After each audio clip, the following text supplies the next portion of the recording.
This guy is a wrecking machine, and he's hungry. All of you chumps are gonna bow. I'm gonna show you how great I am. Money. You're listening to The Real Estate Debate with Mr. Credit on AM 760 KFMB. If you'd like to contact Mr. Credit, visit mrcredit.org. All right, welcome to a very special edition of the Real Estate Debate Show.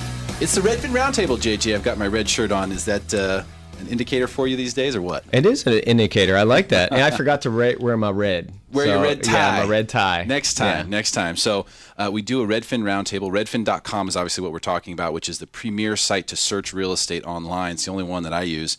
But most people don't know that Redfin.com is actually a brokerage. Right. And they have real estate agents, and they are right here in San Diego. In fact, 3 of them are in the studio with us right now. Some radical Redfin all-stars. Yeah, exactly. I would say. Exactly. Yeah. So we bring them in once a month. We interview them about the difference between Redfin and traditional brokerage. And I want to state out there, plain and simple, out front, we're not trying to put down a traditional real estate setup. That is not at all what Redfin's about. That's not at all what this show is about. We're just trying to highlight what the options are for consumers and how they differ from Redfin to the traditional setup. That's all. Yeah. So, JJ, before we introduce our guests in the studio today, I wanted to talk to you about kind of the down payment math. This has become really important for home buyers because mortgage insurance seems to have gotten just out of control. It's so expensive to pay for mortgage insurance. In other words, not put 20% down. So let's talk about how you do the math behind a bigger down payment and how you actually can look at that as an investment because of the money that it's saving you after tax. Well, I'll tell you what. I mean, here's the thing. There's a lot of different options for people, especially when it comes to mortgage insurance. I mean, I'm gonna highlight some positives of mortgage insurance just very quickly. Sure. I mean, FHA has gotten cheaper, so it really has opened the door for FHA buyers once again. I mean, the mortgage insurance got totally out of control on a monthly basis. We're talking about a 1.35% annual rate. It's down 50 basis points to 8.85. If you put 5% down, it's down to 0.8. Huge difference maker. And I already see right now, and we can maybe touch with the Redfin All-Stars in here, if they're seeing more FHA sort of offers or buyers, being written and coming to the table. But private mortgage insurance, I don't think it's that bad. It's actually gotten cheaper over the last year, and there's a couple different ways of structuring it. I mean, you can do lender-paid mortgage insurance where it's built in the interest rate. A lot of times on a $400,000 loan or under 417 or under, we might be talking about an eighth in rate to have it paid for you so you don't have that monthly payment. Wow. Now, there's 2 ways to look at it. I talked to some financial advisors out there where they're like, okay, opportunity cost of the dollar today, right? You have a $20 bill today. That's not going to be what $20 is going to be worth 10 years down the road. Inflation, right? That 20 is going to be worth 5 or 10. Who knows? We don't know. But you're going to put a lot of money down on a home, and now you lose that opportunity cost of making money with that money. Yep. Right? So there's 2 sides to it. Okay. Or you have a big difference of a lot of younger people are thinking, I want to pay my house off. I just want to put money down. I want to sink it all into the house and get that thing paid off as quick as possible. Kind of old school mentality. So there's 2 ways to look at it. Everybody's situation is a little bit different when you roll down this hill. And you have to look at the opportunity cost lost on making money on the money you're putting into the home, especially if you're at a younger age, which a lot of people are in this room, and you got to think about retirement. You're right. So what you're saying is that it's actually the more conservative play is to put more money down. The more aggressive play is to actually do a lower down payment. Yes. It seems like the opposite would be true. But if you look at what you're doing with that money, that's the difference maker there. And you just can't be scared to try to make money on the money. Yeah. Right? I mean, that's where people get stagnant. A lot of millennials right now are afraid to do anything with their money. It's just sitting in the bank, doing nothing. This is why we talk about mortgage strategy, something you specialize in. That's JJ John Jerotz with Synergy One Lending, 4 years on the radio now. And JJ, it's been a while since you've been able to sit in the host chair. You've sat in for me so many times. I'm going to have you actually introduce our guest today, but I want to give out your contact information. If anyone would like to find out, if you're looking to buy a home, some of the options JJ just mentioned about lender-paid mortgage insurance or getting your mortgage insurance reduced with the interest rate and looking at some of those different mortgage strategy options, go to askjjnow.com, askjjnow.com, or call 760-522-2298. JJ?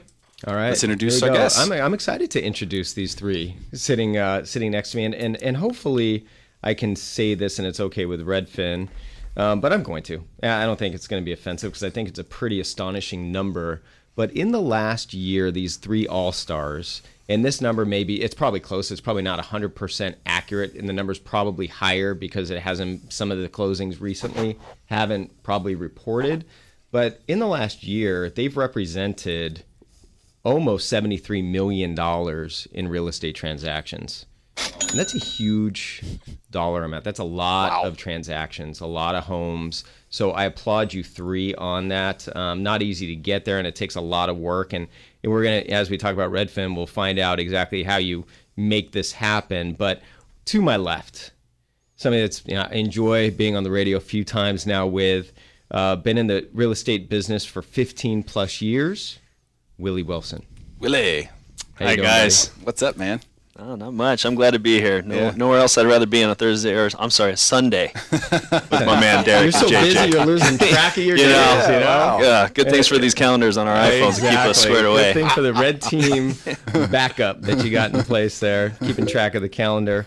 And next to Willie, been on the show before, a vast amount of knowledge in the real estate business, 11 years experience in real estate. Lisa Padilla. How you doing? I'm great. Thanks for having me. Hey, glad to have you on here. And been on the radio quite a few times with this one.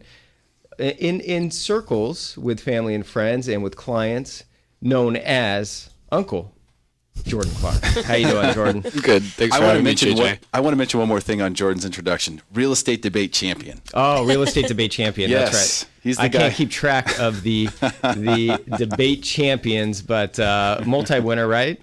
Just one. Oh, just one. Just Well, one. we got to change that. But he did beat Brian DeVore. So I we did should beat the That counts as champion two. himself. we should make that note. All right, let's talk about the market. This is the 3rd Redfin Roundtable this year. The first one in January was interesting. Sheree was in here in your seat, Lisa.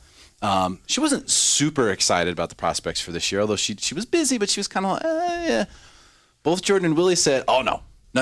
It's going crazy. So I want to start with Willie. Willie, how have things changed since last month, and how is the real estate market, the health of the real estate market in San Diego right now? So does everyone remember the weather last weekend? Yeah. Scorching hot. Yep. That's our market. That's where we're at. And if Sheree was here with us today, we saw her yesterday at the meeting, and she was giving us the nod like, holy cow, I'm busy. So Does the weather play into that? Is that part of it? I don't know. I mean, maybe it has something to do with some sort of significance, but it's San Diego. The weather's always good, so Good point. we don't get hit with seasonality issues like other parts of the country. It's always good to live in San Diego. It has gone from 70 degrees to 85. Yeah. It's tough. It's summer. tough living. So tough. Yeah. Summer in March. Lisa, what do you think about the market right now? It's exhausting. No, it's definitely hot. It's very busy. I know it's a little bit frustrating for buyers right now. Sellers are really excited, so maybe that's why Sheree was feeling a little overwhelmed yesterday. But no, things are definitely hot. They're very busy on both sides, and we're seeing just a ton of activity out there. Cool. Jordan? Yeah, the market's not quitting whatsoever. The number of homes for sale is actually down from last year. So year over year, it's down 17%. But the number of homes sold are still up 1% over this time last year. So there's less for sale, but more selling. And so That's got to stop at some point. That can't last, I can don't know. it? We got to get our viewers out there to list their homes. That's the only way it's going to be solved. That's the trouble. Why would you sell? Unless you had to in a market like this, especially in San Diego where almost every community is landlocked. I mean, there are a few places where new construction is happening, but less and less. And it's mostly infill. Right. So, there's only so much here. I mean, at some point, if you hold on to your real estate right now, it's going to make you money. That's all there's to it. There's no other place, for these homes to be built. Yeah, when you think about that, I mean, we're lacking inventory. Even when inventory levels went up over 8,000, it's still kind of, a 4-month supply or something like that? Less than that. So now we're down 17%, so we're probably around 6,500 homes for sale. And you're talking about, a 3-month supply, if that. And that's why it gets frustrating for the buyers, and that's why the market is so hot. I mean, inventory levels, if they don't come up, it's going to continue just scorching. Yeah, agreed. All right, coming up, questions to ask your real estate agent. You got to pick an agent that you can trust, but how do you do that? We will ask our in-studio expert agents from Redfin.com. When we come back, we'll make you smarter than everyone else. It's guaranteed.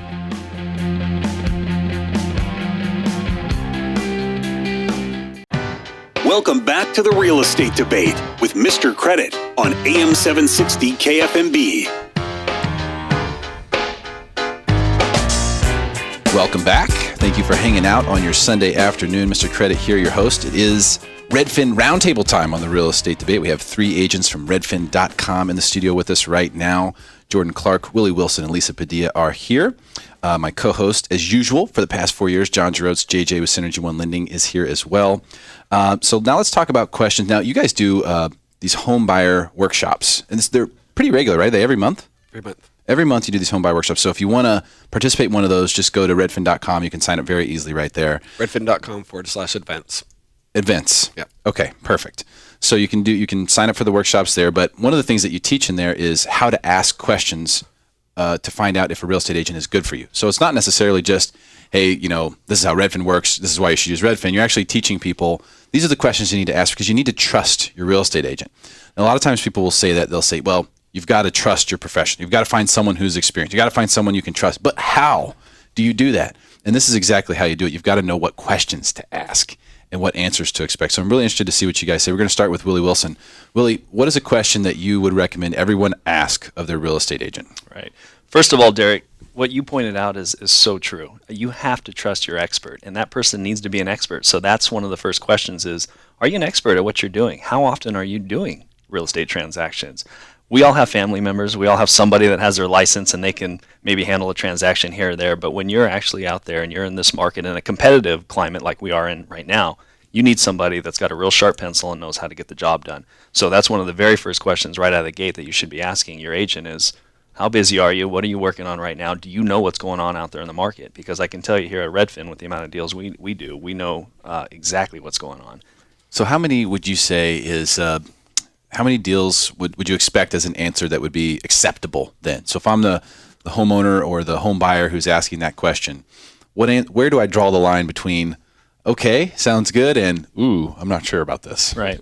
So I'm not even sure where I picked up this number, but the national number at some point was the average deals were 6 to 8 a year. And that's a successful full-time real estate agent. So that's closing a transaction every 2 months. And again, in this market, you're probably writing 7 to 10 offers to get an offer accepted. So that in itself is practice, right? And that's experience, because maybe you're not winning every single offer, but at least you're learning from each one. I know I learn more from the offers I don't get accepted than the ones I do get accepted. So you just basically are looking for an agent that is out there and that is in tune with what's going on in the market. Full-time practicer. Lisa Padilla, what question would you ask, or what question would you advise a home buyer or homeowner to ask of their real estate agent?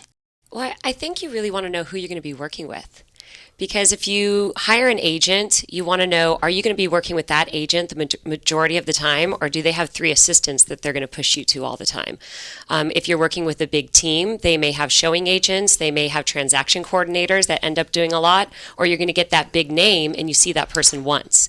So you really want to know who's going to be picking up those phone calls, who's going to be talking to you on the weekend, who's going to be advising you on negotiations and offers. And that's the person that you really want to drill into and ask questions. And like what Willie said, really figure out what's their background and what's their experience. So Redfin, we take control of our clients. We do work as a team environment. We do have agents that help us show properties.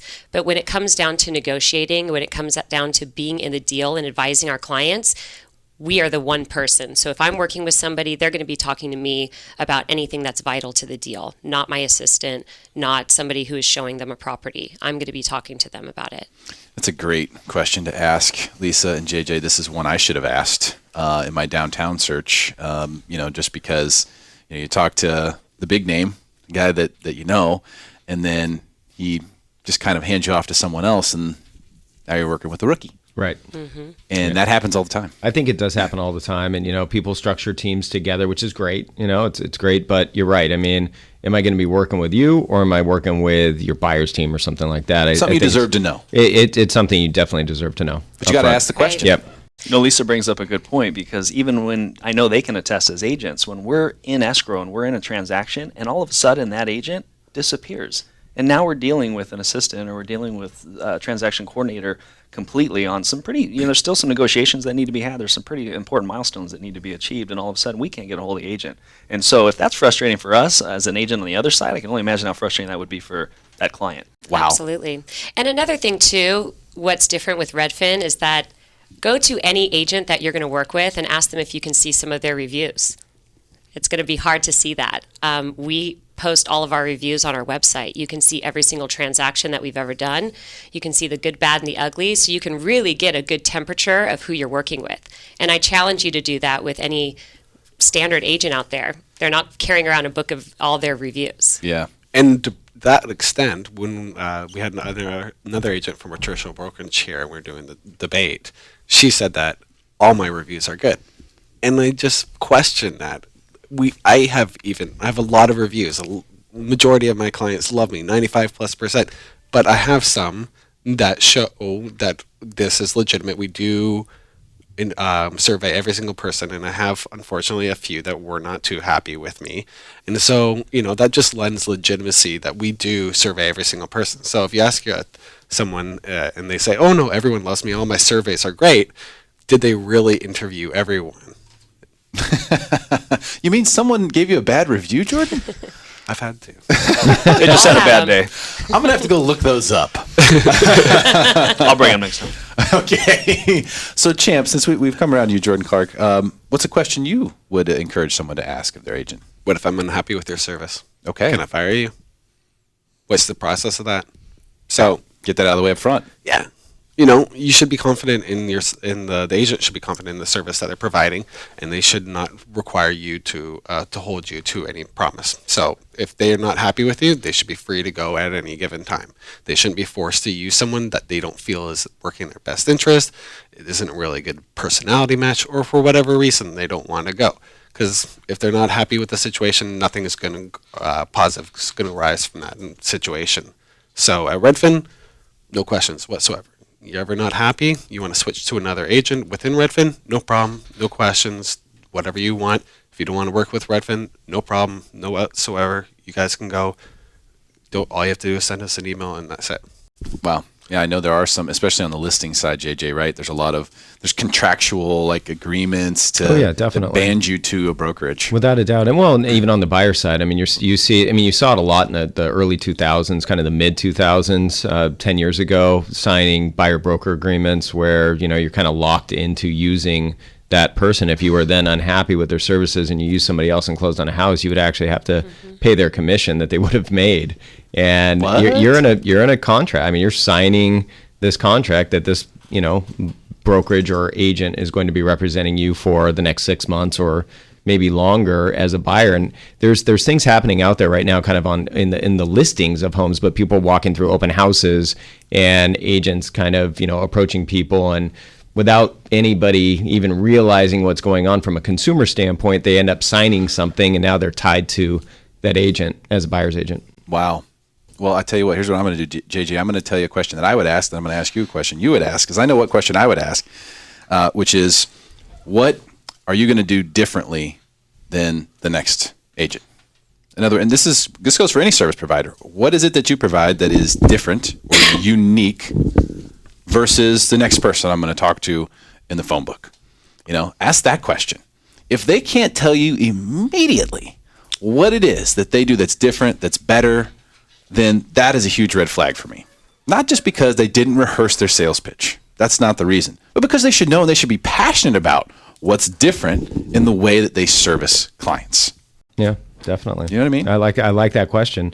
And a question that I would ask is, I know that a lot of real estate agents, and I don't think it's necessarily a bad thing, but a lot of people just cover all grounds, right? I cover San Diego County. I go up to Temecula and Orange County as well. I just cover California. And it's like, what area do you specialize in, right? Because we have so many, San Diego's not that big, but every area is a little bit different. And you should be an expert in sort of a space within the county, right? Absolutely. You should be able to be an expert in a certain, micro area of San Diego. So that's a question that I would ask. Ideally, I think you're absolutely right. Not to be confused with covered California, that I had to. Let's talk about the areas. We have 3 agents. This is Redfin Roundtable on the real estate debate right now. We have 3 agents from redfin.com in the studio with us right now. I would like to just go around, just tell the people the areas that you guys cover. If you want to give us a brief synopsis on what's going on in that marketplace, that'd be great. We have just a couple minutes. Willie Wilson. Sure. I cover the coastal area of San Diego, so it's mostly North County. It's basically from North PB up to Solana Beach, and then inland along the 56 corridor. So if you can kind of picture a triangle type shaped territory, but it's a very dense neighborhoods with Carmel Valley and La Jolla, so it's keeps us all real busy. I was going to say that's a very good place to be specializing in. No complaining over here. Happy camper. For a lot of reasons, that's a really good place to be. Lisa. I cover the city team, and so our territory is actually quite big. We're from Pacific Beach all the way into La Mesa, all the way down to Chula Vista. But I live in North Park, so I really cover mostly the metro area. Even within our team, we specialize in different areas. And going back to what JJ said, I'm going to do the best service to my client if I can walk across the street and see that house. Or I've sold multiple homes in my area over the past year. So, for instance, I don't even sell in Chula Vista. We have somebody on our team that primarily covers that. So I think the more local, the better. And that's a big push for Redfin for us right now. And it always has been as well. Jordan. I'm the real North County. So from Encinitas all the way up to Oceanside, out to San Marcos and Vista, and I live in Carlsbad too, and so I know the neighborhood. I sell homes just down the street, and well, that is the real North County when you're talking about Oceanside and Carlsbad, which have become quite hot, in fact, recently. All right, coming up on the Redfin Roundtable, right here on the Real Estate Debate, AM 760 KFMB, buying the spring. It's spring, believe it or not. Dust off your pre-approval letter. It's time to buy property. Stick around. We'll tell you exactly what to do. When we come back, we'll make you smarter than everyone else.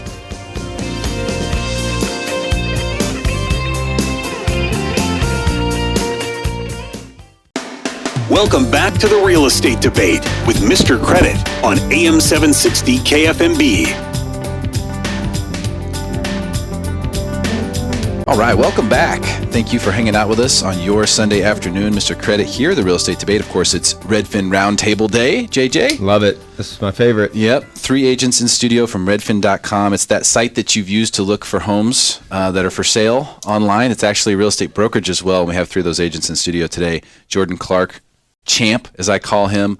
Uncle Jordan, as they call him at Redfin, as he's won the real estate debate before. Willie Wilson is here, Lisa Padilla as well. We're going to talk about buying the spring. It's spring. It is. It's here. Believe it or not. It felt like summer a week ago. Felt like summer. Easter eggs are going to be put out pretty soon. That's always a springtime. Right? It's that time of the year. The market is on fire. I just want to be able to try to help people who are about to dive into this real estate market to understand what it is that they're coming into, Willie. So let's talk about home buyer tips, and then we'll talk about some of the tools people can use with Redfin. Right. I will start off right now. In my pipeline, I have an accepted offer. We're in escrow, and it was a 1-bedroom in Rancho Bernardo, and it was about $230 was the purchase price. I also have an accepted backup offer on a property in Rancho Santa Fe at 2.6, and then I have everything in between that. Also, every single one of those deals, bidding wars, competitive. So if anybody's telling you out there that it's not, that's false, because it is highly competitive out there. It doesn't really matter what price point, what part of town. So with that said, you've got to have your ducks in a row, and that is an understatement. So at Redfin, one of the things that we pride ourselves on, and I know that our fellow brokers out there really appreciate and listing agents appreciate, is when we send over an offer, our offer is a complete package. It is a beautifully packaged up bundle with a bow on it, and it's got a cover letter telling the story about the clients and the buyers and why we're making the offer on the property. It has the pre-approval letter behind that, verification of funds, and then the offer. So we send that over, and that we've found has given us a competitive advantage when we're competing against other offers, when sometimes some of the other old school agents are still chicken scratching offers in or sending it over. Believe it or not, we still see them every once in a while. But those are the kind of things that you need to be organized, you need to be structured, you need to be ready to go in there with all suited up. Well, that's one of the things I said, dust off your pre-approval letter, JJ. I mean, that's what we're talking about here. There's a lot of people who've been in the market, have been looking for a long time, in the past year, 2 years, a lot of looky-looing going on. I'm in that mix too. So for people who want to get into that mix in this summer, this spring especially, you got to have yourself pre-approved, as Willie said, ahead of time. That's really you should, make sure that you're pre-approved as things change. I mean, maybe you change the job, or maybe your down payment's coming from a different source. And I think, people need to get their money situated. Make sure you know where your down payment's coming from and your closing costs. As Willie said, proof of funds of, where it's coming from to match the offer. You should have that available for somebody, because it does, when a seller's looking at your offer, that selling agent, they know, okay, they can actually perform. Yeah. They have the money. They have the money. Very important. Have the financing set up. Yep. Don't buy anything new. No new cars. Get stable before. You know what I mean? You got no new purchases. Don't run up to credit cards. None of that stuff. Keep it clean on the credit report when you get into this position. There's a couple things to point out too. There's little room for error here in the very beginning when you're making that offer, and then even when you get an escrow, because of the seller's market, it's so dominated that there's backup offers. So if you don't have your loan in place and it comes day 17 or whatever you've negotiated on that contingency period timeline, they're not messing around. They're going to send you the notice perform because they've got a backup offer ready to go. So there's little room for error in the beginning. There's a little room for error during the process. So you better have that intimate relationship with your lender and whoever your loan officer is, just as much as you are with your agent, because they're the critical path at the end of the day to get that thing to closing. Right. My client almost lost the house because 2 weekends ago he went out for the President's Day sale and got a Macy's credit card, and it was just before he was going to close. He just signed up for it, didn't even buy anything, but it ended up still taking a week to sort that out with the lender. And he had been warned beforehand by myself and the lender, but he just forgot about it this one weekend when he was out shopping. And luckily the seller was very nice and didn't mind closing a week later, but under some other circumstances, it wouldn't have been okay, and he could have lost the property. And that wasn't worth the 10% off. I don't care what you buy. There's nothing at Macy's that is 10% off is going to be worth losing a house, especially in this market. Lisa Padilla, tips for people buying this spring. It is competitive out there. So we've all dealt with buyers that we've talked to them, we've prepped them, and we've written an offer for a certain price point, and we haven't gotten it. And we go back to our buyer and we say, you didn't get the deal. And they said, but Lisa, I would have paid $5,000 more. Please come in with your best foot forward. You may only have one chance to write an offer right now. So, I would always recommend thinking about what are you willing to pay for a home. If it is that home for you, don't offer a penny less for it, because you might not get that opportunity to come back and do a counter offer. When you have 10 offers on the table, they may not come back and give you a counter. So please, that's probably my biggest tip right now, because I see it happen over and over again, and people learn their lesson maybe after it happens the first or the second time, but you don't want to miss out on that house. Yeah, because at that point in time, you become potentially a little desperate, right? Or you're able to you're traumatized, if you will, by that experience, to the point where you might be too aggressive. The smart thing to do is to be calm and logical, but when it hits you in the face, and you'll know, when you walk in the house that you want, you'll know. It'll like slap you in the face. You'll be like, oh, this is it. When that time comes, it's not time to nickel and dime. It's not time to negotiate. Right. You really need to come in, like I said, with your best foot forward. Be strong with your offers. Mm-hmm. Exactly. Jordan Clarke, buyer tips. Be Michael J. Fox. So, sorry, Canadian, how to say that. But also, it's back to the future. You got to go to the future in order to figure out how you should act now. So I have 2 clients right now, one moving from Seattle and one moving from Boston. They both don't have to be here until July. And they contacted me in January. One's a family friend of mine, and they just want to get a good sense of the market. And so I gave them a good sense of the market. They both came out here on vacation, and we showed them around a bunch of properties. And I started saying, the market's moving. The market's getting hotter. The market's appreciating, and it's already appreciated a couple points since January. And they've seen that while they've been watching, and I've been sending them information. And so, as a result of this, I told them, put yourself in the future. Because their first plan was to buy closer to the time that they need to move. And I said, what if the market's up 5% and you bought in July? How would you feel then? Versus buying now and maybe having the property vacant for a couple of months. What is the better risk? Right. And so, with precedent of the past couple months and the past couple of years, they feel confident that the market will continue to increase, and that is a better bet to buy earlier rather than wait and possibly be subject to market appreciation. And so they're now looking to buy the right property. And also, further to what Lisa was saying, when the right property comes up, recognize that we're in a very low inventory market. That another property of same it might take months for it to come on. If ever. Yeah, take a look at the past year's worth of sales and see how many homes that you liked. If there was only 4 homes that you liked that sold in the past 4 years, well, that means that if there's one right now that comes on the market, there's probably not going to be another one for another 3 months. And so is it worth paying maybe a little bit more than the market has, the market says it's worth right now, rather than waiting another 3 months? The market could go up then. Your personal circumstances might change over the next 3 months. What is the better risk? So be Michael J. Fox. There's a lot to think about. JJ, how does that work from a financing perspective if you're going to offer beyond the appraised value, for example, in a market like this, which I think is going to happen a lot this summer?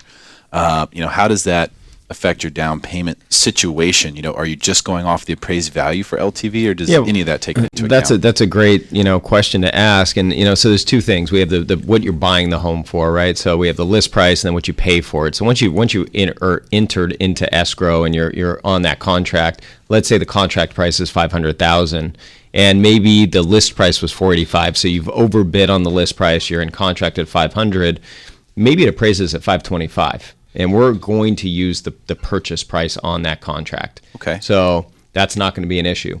Let's say you go into that same escrow at $500,000 and the appraisal comes back at $490,000, and let's say you're putting 20% down. Well, now you have a decision to make. We're going to use the appraised value. We're going to use the $490,000.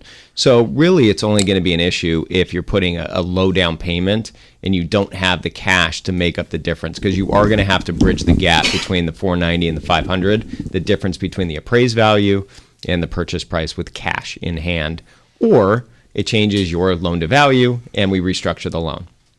Okay, so that's how it works basically. Yes. It's you're going off of the appraised value if it's lower than your purchase price. Correct. You're going off the purchase price if the appraised value is higher. That is correct. Okay. And even the property taxes, sometimes people are afraid because it appraised higher that, the property tax base is going to be based on the appraised value. It's based on what you're paying for the home. Okay, that makes sense. Well, let's talk about some of the tools that Redfin has for buying homes, especially coming into a competitive market like this spring and summer, like we all expect this to continue. Willie, what are some of the tools that people get to use if they buy a home with Redfin? Right. Last time we were on the show, we were talking about our app specifically, and I actually had another good story that just happened the other day. It's actually one of my own listings. I'm listing a condo over in Encinitas, and I put it on the MLS, and it made it to Redfin's website within 5 to 10 minutes, and boom, I get a text from an owner that lives in the community. He's been looking for another opportunity to purchase another one. So, in fact, he's Mr. Jordan's client here, Ron Millar. So he sends me the text, and I don't even know why I'm still astonished at this, because I am Redfin, I work for Redfin, but I was like, wow, dude, Redfin. that was so fast. He's like, well, yeah, duh, man, I use the Redfin app. I'm like, yeah, what am I thinking? So, it's just hilarious to me how quickly, and then of course the next day, I was showing that thing left and right yesterday, but guess who was the first one in there? It was Ron, because of the Redfin app. But, those are some of the tools, but I want to talk just real briefly about our homebuyer classes, because that in itself is a tool. Even right now, what we're doing, this is wonderful for new listeners out there that don't know maybe about Redfin, but this is just a segment that runs for about an hour. But come to one of our homebuyer classes. Again, no obligations. Show up. It's 2 to 3 hours. It's however long you want to be there. Dinner, drinks on us, but you really get a very in-depth, detailed market breakdown and how Redfin works and just what's going on out there as from a buyer and a seller's perspective. So, and we all have wonderful success stories about meeting people for the very first time that were very sheepish and not sure what to expect, but they showed up and kind of hunkered down in the dark corner and had their spaghetti and their beer, and afterwards we hang out with them and get to know them, and next thing you know, they're closing escrow and we're handing keys over. So be happy to share those stories with you on another segment. Redfin.com/events if you want to sign up for one of the home buyer classes. There's one every single month. Redfin.com/events. And Eric, I want you to capture that soundbite where he said, "I am Redfin." I want to make sure I'm able to send that not just to Willie, but to a couple other people as well. All right, coming up. Well, how do you win a bidding war on a competitive property in this market here in San Diego? Stick around. We will share those secrets with you. We will make you smarter than everyone else. Be right back.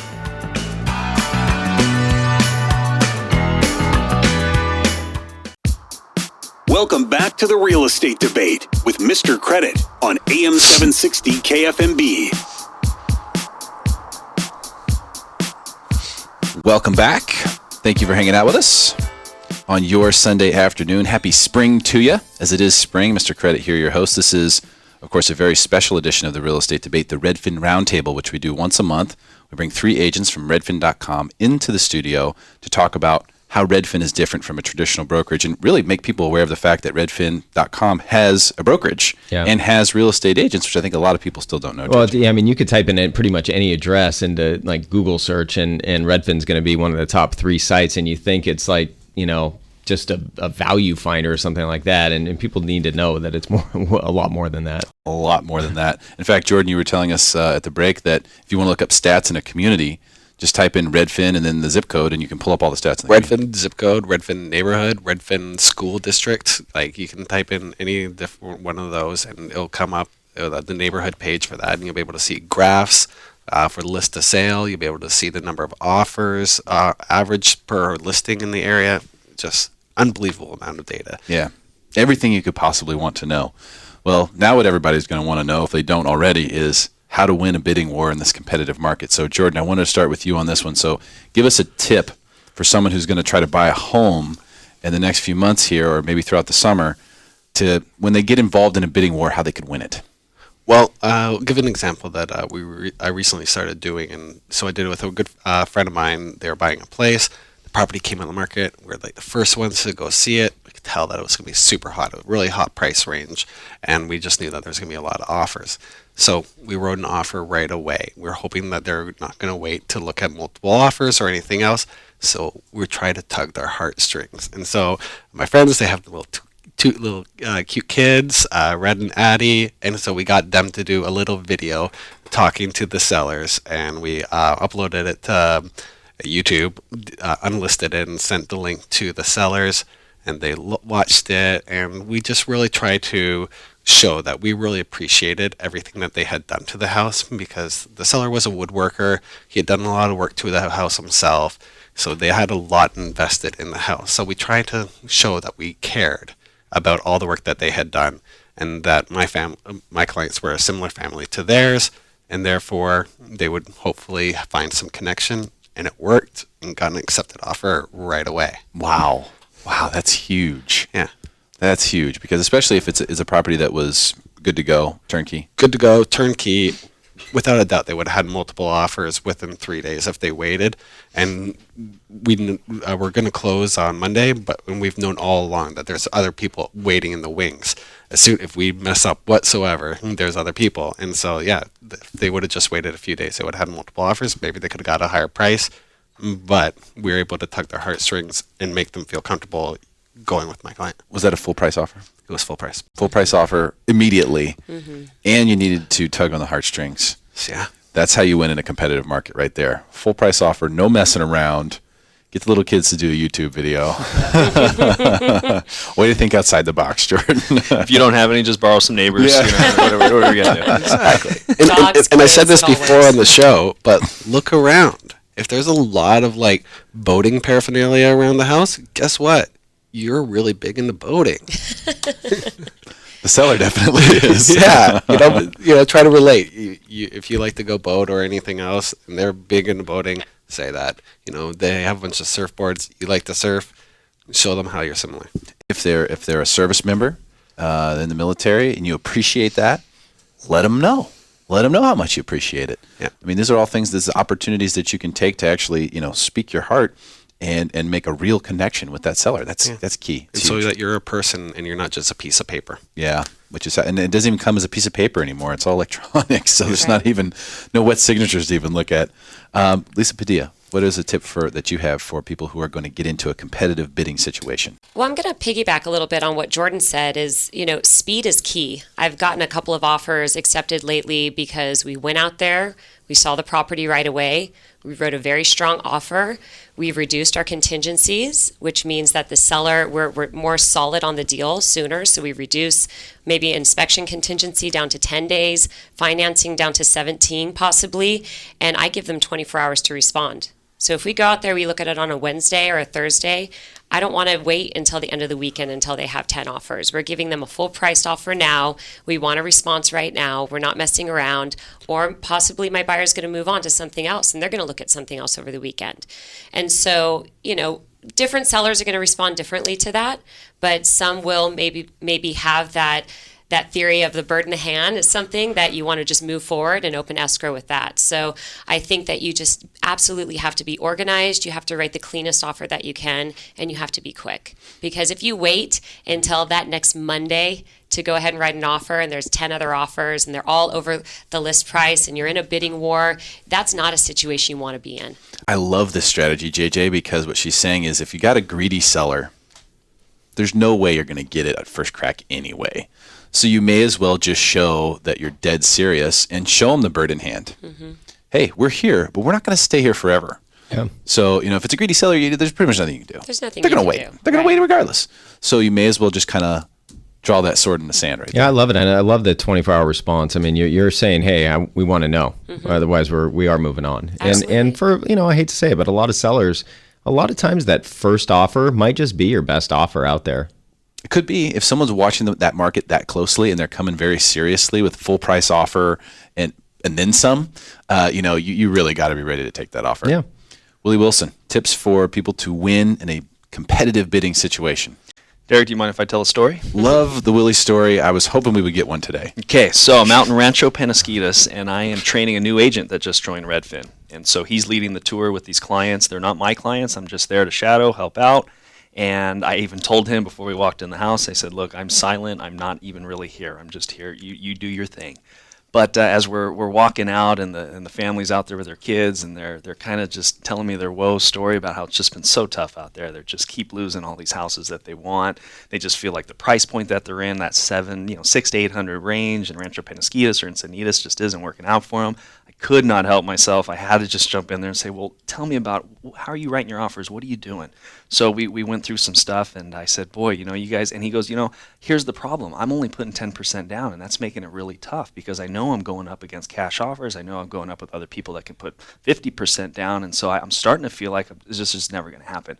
I said, you know what? It was meant to be. I just helped some clients get into a house over in Encinitas. There was about 7 or 8 other offers. In fact, I told that story last time I was on the show. It was Super Bowl Sunday, and I think we caught people kind of snoozing. But anyways, we got that house. That client only put 10% down. And they looked at me, and the wife said, I feel like we're with a celebrity right now. I said, what do you mean? And she goes, you got Melba? You got that house for your clients? I said, yeah. She said, well, tell me, what were some of the things that you did? Here's my tip.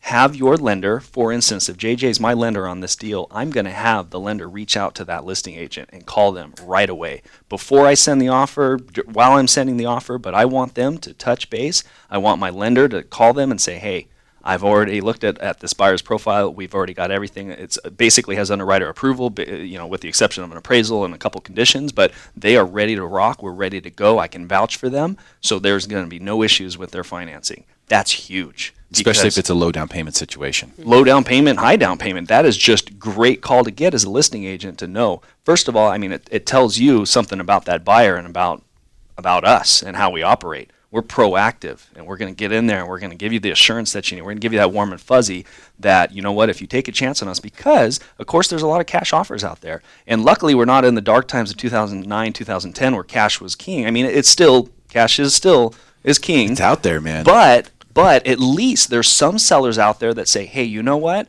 Maybe I'm okay to wait an extra 2 weeks for a loan to come through if it means it's an additional 15, 20, 25K. And especially if their lender called me and said, hey, this is a sure thing. Don't worry about it. We're going to be fine. So. That's huge. Well, and especially because the listing agent is probably going to ask your buyer to pre-qualify or cross-qualify with their lender anyway.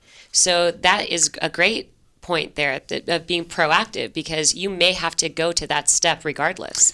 Potentially skip that step. Yeah, potentially skip it. Yeah, and I think it's just common good practice just to have the lender call the listing agent regardless, because they do. You're right, Willie. There's not a listing agent that I don't talk to that's not happy that I called them and kind of preemptively made them feel good about the client. Great stuff. Man, it's a shame we're out of time. It's been a fantastic show. Really appreciate Jordan Clarke, Willie Wilson, and Lisa Padilla from Redfin.com joining us again today for the Redfin Roundtable. Thank you all very much. Thank you for having us. And my co-host, JJ John Jerotz with Synergy One Lending and AskJJNow.com. Really appreciate you being here and sticking with us 4 years now. Always good to be here. You've been on the show. Really appreciate you, my friends. Stick around for Talking Money with Mr. C right here on AM 760 KFMB.